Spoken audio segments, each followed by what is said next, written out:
নমস্কার, সমীর হেসেলে আপনাদের সকলকে স্বাগত জানাই।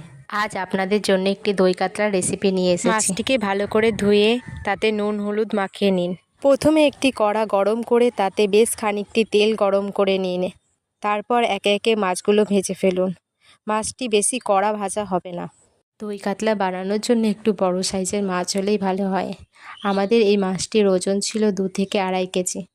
দই কাতলা বানানোর জন্য প্রথমে একটি কড়া ভালো করে গরম করে নিন, তাতে তেল দিন এবং তেলটি ভালো করে গরম করে নিন। এবার কড়াতে পেঁয়াজ বাটা, আদা বাটা এবং রসুন বাটা দিয়ে ভালো করে কষিয়ে নিন।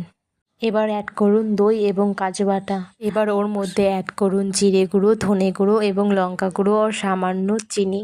মশলাটিতে জল দিয়ে ভালো করে ফুটিয়ে নিন। ঝোলটি ফুটে উঠলে একে একে মাছগুলো অ্যাড করে দিন।